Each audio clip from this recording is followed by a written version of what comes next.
लढतो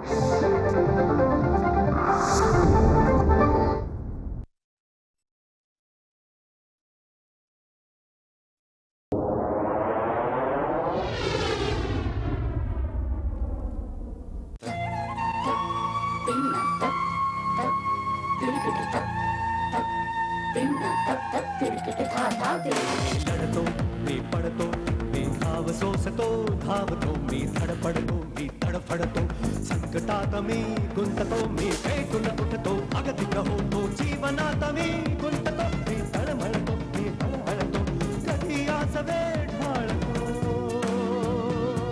नियती आहे लढा महासंग्राम महासंग्राम महासंग्राम तीन जीवाचा बंदिवास हा नशिबी काला सांगना सांगू किती या अंतरी यातना मज समजेना मज उमजेना सांगाना सांगाना कशात नाही राम महासंग्राम महासंग्राम महासंग्राम. अगं पैसे काढा काय तुला काय वाटलं आमच्या ऑफिसमध्ये पैशाचं झाड लावलंय राणे झाड हलवतो पिशवीत पैसे भरतो आणि आणतो घरी. तू काही म्हणजे काही करू शकणार नाहीस. फक्त घरातल्या घरात घे छंद करत बसशील. छे छे मी खमकी आहे. मीच तिला मुसळात घालून कांडेन चांगली. वाट बघ. तसे खूप साधे आहेत ग ते सर. साधं म्हणजे खाली मुंडी आणि पाताळ ढुंडी असतील. अहो त्या परीस मारकुटे मास्तर बरे. टपाल हा टपाल म्हणजे कुरिअर ग प्रीती. पूर्वी टपाल असायचं बरं का. म्हणजे आता हे कुरिअर वगैरे आलं पण याला टपाल सारखी मजा मात्र नाही. टपाल म्हणजे टपाल.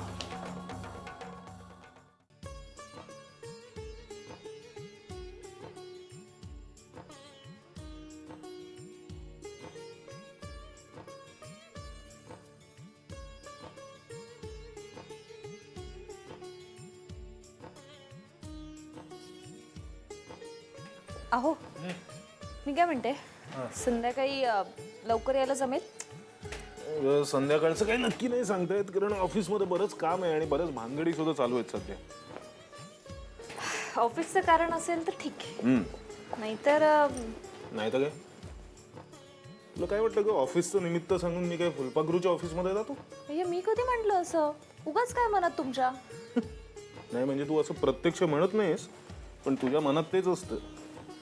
तुझ्या मनात काय चालतं ना ते कळतं मला व्यवस्थित. भैया हो माझ्या मनातलं खरंच कळतं तुम्हाला. मग मला काय हवंय हे कळूनही ओळखूनही न ओळखल्यासारखं का करताय तुम्ही. बघ मला आता ऑफिसला जायचंय. तुला सकाळी सकाळी हे विषय बरे सुचतात. हो पण रात्री तुम्ही दमलेले असता. बरं ठीक आहे संध्याकाळी मी उशिरा येणार आहे का लवकर येणार आहे कशासाठी विचारलं होतंस ते सांग. काही हे काय उगाच रागवायचं. म्हणजे पूर्वी तू कधीतरी रागवायचीस आता मात्र पुरेसर. प्लीज प्लीज प्लीज ही अशी रागवारागवी रात्री कर सकाळी नको. हे बरं आहे तुमचं. ते म्हणजे सकाळी तुम्हालाच आवडपणा करायची लहर आली तर चालतं आणि आम्ही 2 शब्द प्रेमाने बोलू की. 2 कशाला 4 शब्द बोल. पण मला आधी सांग काल रात्री तू नक्की गोळी घेतलीस ना. आठवत नाहीये मला. आणि हे काम तुमचं आहे ना म्हणजे रोज नेमाने तुम्ही मला गोळ्या देता. मला काय विचारताय. नाही मी नेमाने देतो ते ठाऊक आहे मला पण काल रात्रीचं आठवत नाहीये म्हणून विचारतो. हा आणि समजा नसेल नाहीच म्हणजे नाही घेतल्या असतील मी गोळ्या तर तर काय काय उलटापालट होणार आहे. काही बिघडणार आहे. काय बिघडणार आहे म्हणजे माझी मतं माहीत असूनही तू मला हा प्रश्न विचारतेस. हे बघ एखाद्या तिसऱ्या माणसाने आपल्या घरात यावं एवढी आपल्या घराची स्थिती नाहीये. निदान मला तरी तसं वाटत नाही. महागाई भाववाढ अपुरा पगार 2 टोकं जुळवताना होणारे हाल सगळी कारणानं मला आता पाठ झालीत राघव. राघव, एक गोष्ट का लक्षात येत नाहीये तुमच्या? अहो, तो नवा जीव आपल्या जीवनात आनंदाचं वरदान घेऊन आला तर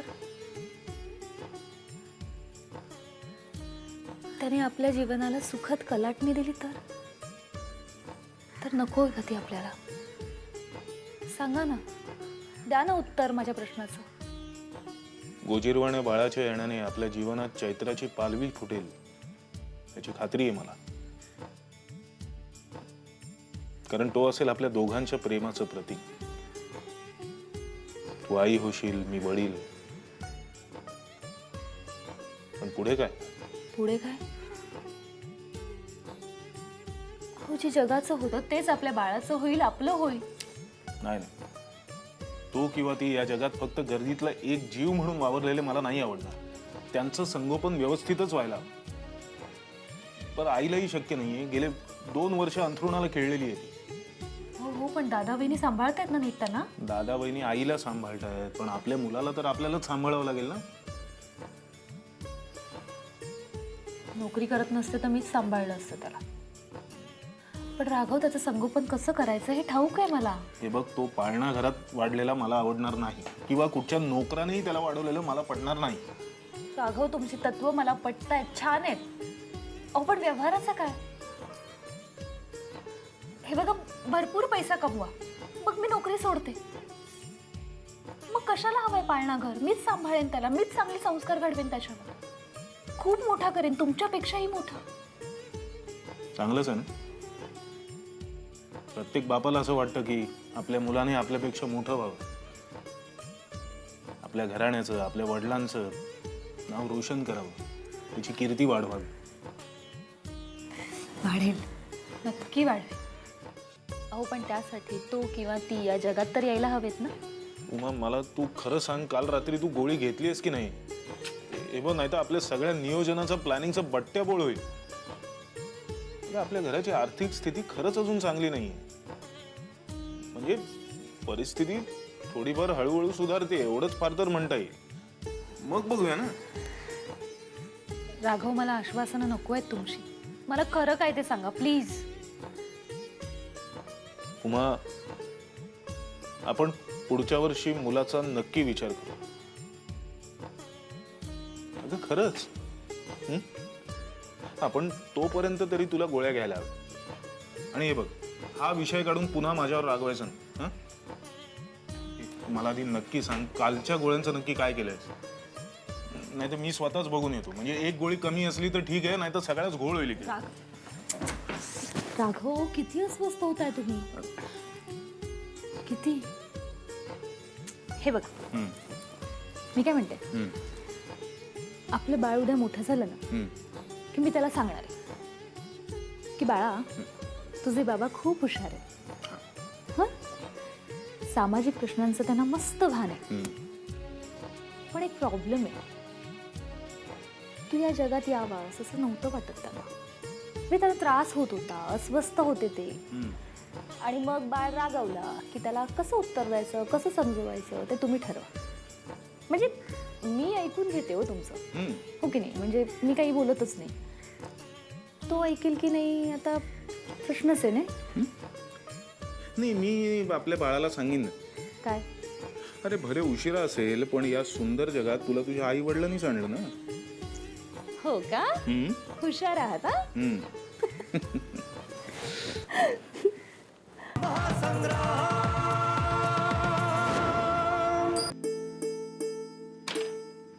शीला, ये ये ये ग, बस. किती दिवसांनी येतेस? अगं, इथेच एक काम होतं, म्हटलं चान्स घेऊन बघूया. भेटलीस तर भेटलीस. मग आधी फोन नाही का करायचंस? किती फोन करायचे? तू फोनवर भेटायला हवीस ना. आणि तुझी कामवाली बाई काय सांगते? शीलाताई, अनिताताई बाहेर गेल्या. कोण? संगीता? नाही ग, मी घरातच असते. कुठे जाणार? आपण बरं की आपलं घर बरं? आमचंही तसंच आहे. दोघांचा संसार. हे असतात ऑफिसमध्ये आणि मी माझ्या ऑफिसात. काय म्हणतात मनोहर साहेब? बरे आहेत, ऑफिसच्या कामात बुडालेले असतात. ए तू पण आता बॉस झाली आहेस ना, घरातही आणि ऑफिसमध्ये. बॉस असं नाही ग. हां, पण छोटंसं प्रमोशन मिळालंय मला यंदाच्या जानेवारीत. Very good. पण त्या प्रमोशनला काही अर्थ नाही ग. पगार 500-500 वाढतो आणि जबाबदाऱ्या मात्र लाखो आणि करोडोंच्या असतात. तुझं बरं आहे ग, तुला हे व्याप नाही. हे व्याप नसले ना तरी बाकीचे बरेच व्याप आहेत. कधी कधी वाटतं बँकेतून कॉल आला होता तेव्हा मी ती नोकरी करायला हवी होती. मी तुला त्याच वेळेला सांगत होते, अगं आत्तापर्यंत ब्रँच मॅनेजर झाली असतीस. हो ग, स्वतःचं कर्तृत्व दाखवण्याची संधी मिळाली असती. पण दूर कुठेतरी लांब तुझी ट्रान्सफर झाली असती तर ते चाललं असतं का तुला? हो, का नाही? आमच्याकडच्या काही बायका ना प्रमोशन घ्यायलाच बघत नाहीत ग. ट्रान्सफरला घाबरतात त्या. घरापासून लांब राहायचं नसतं ना त्यांना, त्याच्यामुळे बढती आणि बदली नकोशी असते त्यांना. हे चुकीचे हा. पुरुष मंडळ नाही का प्रमोशन घेतात, त्यांना घराबद्दल काही वाटत नसतं असं नाही, पण ते बदली घेतातच ना. पण ते कोणाच्या जीवावर? बायकोच्याच ना. आहे बायको, सांभाळेल मुलांना, आई वडिलांना, घरचं सगळं बघेल असं गृहीत धरूनच निघून जातात. खरंय, आपण तसं नाही करू शकत. आपला जीव मुलाबाळात रमलेला असतो, संसारात रमलेला असतो. पण हे चित्र हळूहळू बदलत आहे. एखादी बाई जर करिअर घडवत असेल तर तिला सगळ्या पुरुषांनी प्रोत्साहन द्यायला हवं. अगं नुसतं प्रोत्साहनच नाही तर सहभागही महत्वाचा आहे. येस शीला, आपले विचार अगदी मिळत्या जुळत आहेत. अहो अनिता, म्हणूनच तर आपण मैत्रिणी आहोत ना. खरे, तू फोन करतेस, घरी येतेस, मी आजारी असते तेव्हा मदत करतेस. या सगळ्यामुळे आपली मैत्री टिकून आहे. अनिता, तू लेखिका आहेस and I am proud of you. कसली लेखिका? संसाराच्या व्यापात, मुलींच्या कामात 15-15 दिवस हातात लेखणी धरणं जमत नाही मला, म्हणे लेखिका. अगं तू लिहितेस ना, हेच महत्वाचं आहे. बरं, तुझ्या लेखी काय म्हणतायत? त्या मजेत आहेत. त्यांच्या कॉलेजच्या, क्लासच्या, मित्रमैत्रिणींच्या व्यापात बिझी असतात. आणि बिझनेसमन मंदार? ते तर काय, कायमच बिझी. वाचते मी त्यांच्याबद्दल. इंडस्ट्रियलिस्टच्या मीटिंग्स, कॉन्फरन्सेस ह्यातून दिसतात ते. आपलं ध्येय ठरवून त्याप्रमाणे वागणं हे मंदारच्या स्वभावात आहे आणि ते त्याला पूर्णपणे जमलंय. त्यांचे ते फास्ट फ्रेंड, काय नाव ग त्यांचं? राघव आणि राजा. हा, आपण मंदारना पूर्वी RR मंदार म्हणून चिडवायचो ना. कसे आहेत ग ते? छान आहेत. ॲक्च्युली राजाभाऊ नोकरीबरोबर सोशल वर्कही करतात. लक्ष्मी आणि सरस्वती दोघांचंही वरदान आहे त्यांना. आणि राघव नोकरीपेक्षा सामाजिक कार्यात जास्त रमतो. त्यांची ती बायको उमाच ना ग नाव तिचं? हो, मोठी गोड आणि लाघवी मुलगी आहे. एकदा इथेच भेटलेली. कधी? तुझ्या कथाकथनाच्या कार्यक्रमाला. हो. ए, तिला काही इश्यू झाला का ग? नाही ग, म्हणून तर हळवी असते बिचारी. प्लॅनिंग असणार, दुसरं काय. तुला सांगते अनिता, अगं ह्या आजकालच्या मुलींना ह्यांना करिअर शिवाय दुसरं काहीही नको असतं. मुलं बाळं नकोत. ते डिंग्स म्हणतात ना. डिंग्स म्हणजे ते? हा, डबल इन्कम विदाउट किड्स. नुसता राजा राणीचा संसार हवा. खरंय, पुढे काय होणार आहे नुसतं बघत राहायचं. बघत काय राहायचं? जर चुकीचं होत असेल आणि त्यातून जर आपली समाज, संस्कृती, गृहव्यवस्था हे सगळं बदलणार असेल तर आपण तिथे जातीने लक्ष घातलंच पाहिजे. नुसतं पाश्चिमात्यांचं अनुकरण करण्यात काय हशील आहे ग? त्यांची फक्त कॉपी करायची काय? बरोबर आहे, खरं आहे तुझं म्हणणं. आपली लाईफस्टाईल कशी बदलत गेली हे तू आणि माझ्या पिढीने बघितलंच आहे ना. ए, तू तुझ्या मुलींना अगदी तुझ्यासारखंच घडव. माझ्यासारखं? सोशिक आणि सहनशील. नाही ग बाई, अजिबात नाही. हे सगळे गुण आता दुर्गुण नसले ना तरी अडसर मात्र नक्कीच आहे. बायांनी आणि मुलींनी कणखर बनायला हवं. पुरुषांची लफडी आणि विवाहित स्त्रियांची प्रकरणं, याशिवाय त्यांना दुसरं काही दाखवता येत नाही का? अगं सकारात्मक विधायक काही दाखवलं ना तर डॉक्युमेंटरी म्हणून नावं ठेवतात. त्याउलट जर मसाला असला, काही ड्रामा असला तर यांचा TRP वाढतो म्हणे. ही असली लफडी दाखवण्यात काय आनंद मिळतो ग यांना? नाही शिला, मला काय वाटतं माहितीये, ते दाखवतात त्याच्यात कधी कधी अतिशयोक्ती असते, पण ह्या सगळ्या गोष्टी समाजात मात्र वाढत चालल्यात. ते दाखवतात त्याच्यात कधी कधी अतिशयोक्ती असते, पण ह्या सगळ्या गोष्टी समाजात मात्र वाढत चालल्यात. हो, गैरप्रकार गैरव्यवहार हे सगळं वाढतच चाललंय. पूर्वीचं ऑफिसचं कल्चर आता तसंच राहिलेलं नाही ग, हे खरं आहे. म्हणून तर मला तुम्हा नोकरी करणाऱ्या बायकांचं खूप कौतुक वाटतं. नोकरी, करिअर, मिळणाऱ्या नवीन नवीन संधी हे सगळं ठीक आहे ग, खूप छान आहे. पण जेव्हा एखादा नालायक बॉस किंवा लंपट बॉस मिळतो ना, तेव्हा तिथल्या तिथे महिलांनी त्याचं थोबाड रंगवायला हवं. पण अनेकदा आपण अबला सबला असूनही गप्प राहतो. पण अशा गप्प राहण्यानेच ते पुंड शेफारतात, माजतात. पण शीला, तूच बॉस असल्यामुळे महिला कर्मचाऱ्यांवर अन्याय होण्याचा प्रश्नच नाही. मी त्यांना चांगली वागणूक देते, पण वेळ पडल्यास योग्य समजही देते. आणि पुरुष कर्मचाऱ्यांचं काय, ते मानतात तुला? माझं जाऊ दे ग, तुझं लेखन काय म्हणतंय? कथा, कादंबऱ्या, ललित लेखन असं काही काही लिहित असते. आपला बदलता समाज, त्याचं प्रतिबिंब साहित्यात यायला हवं ग. खरं सांगू का, खोटं खोटं नाटकी लिहिण्यापेक्षा वास्तववादी लिखाण मला जास्त आवडतं आणि मी तेच करते. आणि ते तुला जमतंही.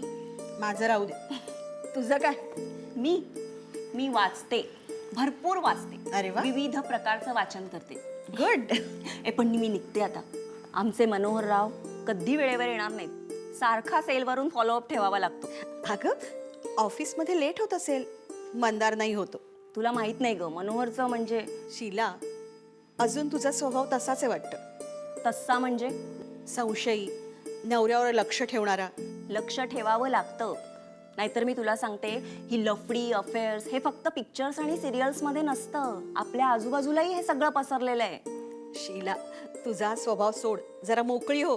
मी मोकळी राहीन, पण नवऱ्याला मोकळा सोडला तर तो मोकाट सुटेल आणि संसार वाहून जाईल. सावध शीला, मगाचपासून खूप वेळ बोलतोय आपण, अजून खूप गप्पा मारायच्यात. एक छोटासा कॉफी ब्रेक घेऊया? चालेल. फुलपाखरूच्या परवाच्या कार्यक्रमाचं नियोजन अगदी छान झालं, अगदी परफेक्ट. म्हणजे अगदी शिस्तीत पार पडला कार्यक्रम. वेळेत सुरू झाला आणि वेळेत संपला. हो ना. मुलांना नवीन शर्ट्स मिळाले, त्यामुळे मुलंही खुश झाली. मुलांची शाळेची फी भरण्यासाठी माणसं स्वतःहून पुढे आली, हे बघून खूप बरं वाटलं. हो, वर्षभराची शाळेची फी भरणं म्हणजे मोठी गोष्ट आहे खूप. शिवाय दीपकला नवीन कोरी सायकल मिळाली, त्यामुळे त्याला फार भरून आलं. हो, जवळपास 8 ते 9 किलोमीटर त्याला लांब जावं लागतं नोकरीसाठी. चला, एकूण कार्यक्रम नीट पार पडला. या फुलपाखरांसाठी एक वेगळी गोष्ट डोक्यात आहे, सांगू? सांगा ना. या मुलांसाठी आपण प्लॅटफॉर्म शाळा चालवतोच. मला माहितीये, या शाळेसाठी कोणती मदत नाहीये, अनुदान तर दूरच राहिलं. फार ओढाताण होते हो भाऊ. माहितीये मला. त्यासाठीच एक ठोस अशी योजना तयार करून ती राबवायला हवी, जेणेकरून त्यांचं शिक्षण तर सुरळीतपणे चालू राहीलच, पण त्यांच्या जगण्याला एक खरा अर्थ मिळेल, योग्य दिशा मिळेल. मला माहितीये, या योजना हमखास यशस्वी होतातच असं काही नाही, किंवा अगदी झाल्या तरी टिकतात असंही नाही. पण पिंगुळकर बाबांच्या मार्गावरून त्यांच्या पाऊलखुणांचा मागोवा घेत वाटचाल करतोय आपण, त्यामुळे आपल्याला यश मिळेल. सूर्यकांत, आजकाल अनेक राष्ट्रीय आंतरराष्ट्रीय कंपन्या आपल्या फायद्यातला काही वाटा हा समाजासाठी वापरतात. आपण या कंपन्यांना जाऊन भेटायचं आणि त्यांच्यासमोर आपली ही योजना मांडायची. फुलपाखरू दत्तक योजना. फुलपाखरू दत्तक योजना? हो. आपल्या शाळेत जाणाऱ्या प्रत्येक मुलाच्या आयुष्यातला अंधार दूर करण्यासाठी आपण ही योजना राबवायची. समाजातल्या अनेक दानशूर व्यक्ती, संस्था, ह्याच्याबरोबरच राष्ट्रीय आंतरराष्ट्रीय कंपन्यांनाही आपण साकडं घालू. शाळेत शिकणाऱ्या एकेका मुलाला दत्तक घेण्याची त्यांना विनंती करू. त्याचं संपूर्ण शिक्षण, आरोग्य यासाठी लागणाऱ्या खर्चाचा वाटा त्यांनी आपापल्या परीने उचलायचा. कसं वाटतं सूर्यकांत? खरं सांगू, मला तर आत्ताच वाटायला लागले आपल्या मुलांच्या आयुष्यात नवी पहाट होणार आहे म्हणून. ग्रेट. मग बनवूया या योजनेचा आराखडा. नाही म्हणजे मोठ्या कंपन्यांशी संपर्क साधणं, भेटीगाठी, पत्रव्यवहार यातल्या काही गोष्टी आपल्या कार्यकर्त्यांना अवघड जातील. काळजी करू नका. हे बघा, मी माझी नोकरी आणि क्रांतीनगरचा प्रकल्प याबरोबरच या प्रकल्पासाठी वेळ देणार आहे.